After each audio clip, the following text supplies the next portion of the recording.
Hey everyone, welcome to Plants and Politics. I have an update to share about one of the January 6th defendants. It's time for an episode of Where Are They Now? Matthew Bledsoe was arrested. Patrick Montgomery was in court. Jonathan Manapa will stay in federal custody. No, I don't take responsibility at all. So Anna Morgan-Lloyd, as you may remember, she was the first person to be sentenced for taking part in the Capitol attack. She was given a very lenient sentence, strictly probation, because she didn't take part in any violence, she didn't damage the building. But most notably, what you might remember about her is that she wrote a letter to the judge, which read more like a book report, because her attorney had given her numerous books and different movies to watch to try to educate her on racial and religious injustice and atrocities throughout history. So she subsequently apologized for her actions. She acknowledged some of her blind spots to the suffering of others. I was skeptical about her seemingly sudden awakening, about why it maybe wasn't a good idea to try to undermine the voters in communities of color, how it's maybe not a good look to parade around the Capitol with people carrying Confederate flags, wearing Camp Auschwitz sweatshirts. Still, I was willing to give her the benefit of the doubt. And I hope that she really was sincere about trying to become a better person. But then came her faux news interview. Just one day after she received basically a slap on the wrist in her sentencing, Morgan-Lloyd had appeared on the Laura Ingraham show, and she appeared to be defending her actions on January 6th. She seemed like she was trying to paint January 6th as the peaceful protests that they keep trying to make it out on faux news. But her attorney, Heather Shaner, recently told the judge that they got, quote, played by Laura Ingraham. Her comments were made at a hearing for a different January 6th defendant. And Shaner seems to be trying to do the right thing. You probably recognize that name. She's the attorney who has been coordinating with the January 6th committee to try to arrange for defendants to be interviewed, including one person who's not even one of her clients. In regard to the Fox interview, however, the one with Morgan-Lloyd, Shaner told the judge, quote, "I was angry. I felt humiliated. I felt betrayed. She was played and she did not want to go back on the air and correct what had happened to her on air.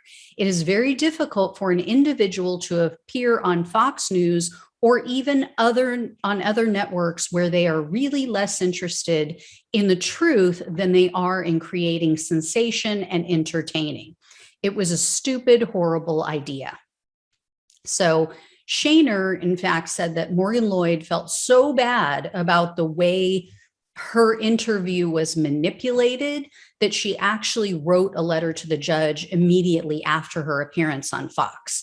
Shaner explained it, saying that in a pre-interview with the producer of Fox, her client, Morgan-Lloyd, was asked between 40 to 50 questions. However, once they got her on air with Ingraham, they chose to focus solely on the few statements that she made about how some people were being polite, how, she didn't personally witness any violence. They, of course, tried to minimize. They tried to only pull those pieces of information out of her. So they left out all the other stuff that she had to say. So I know you guys are shocked to hear this, that faux news channel isn't exactly honest, but Shaner is correct. She is correct in saying that other networks aren't 100% trustworthy either. They may not flat out lie like Fox seems to do, like some of the right-wing propaganda networks do, but they do offer a platform, and you guys need to know this, they offer a platform to paid corporate lobbyists. And these people don't come on and say, "Hey, I'm a paid corporate lobbyist." They just pretend to be some concerned former lawmaker or some other public official. People like Heidi Heitkamp, for instance. They don't bother to tell you that these people have a massive conflict of interest and an agenda, and that their so-called opinions are bought and paid for. They also ignore stories that don't fit their narrative, just like Fox does, regardless of how it affects all of us. So, moral of the story, guys, independent media is far more reliable because we don't have to worry about sponsors ditching us. If we have an opinion that they don't like, oh well.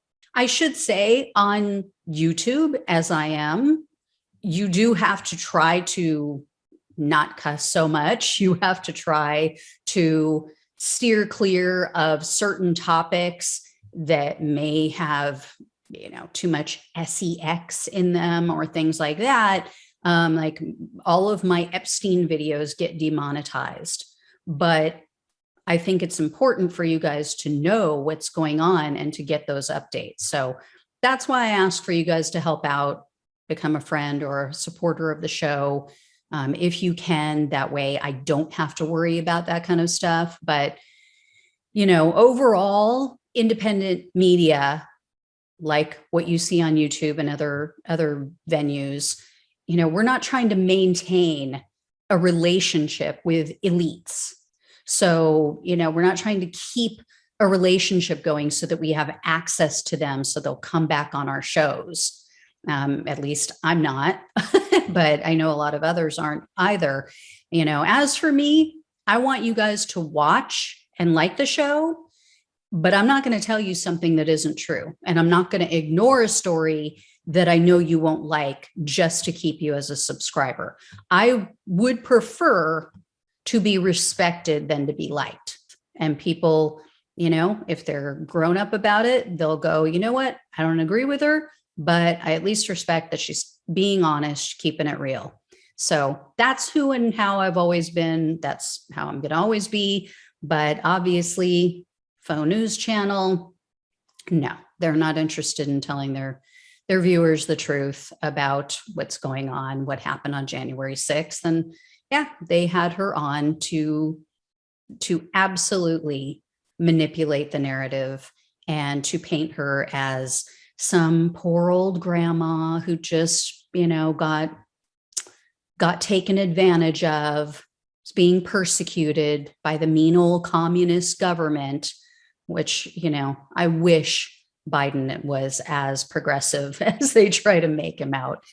Anyway, guys, I'll let you know if I hear any more, but thanks for watching and listening. Take care. I'll talk with you soon.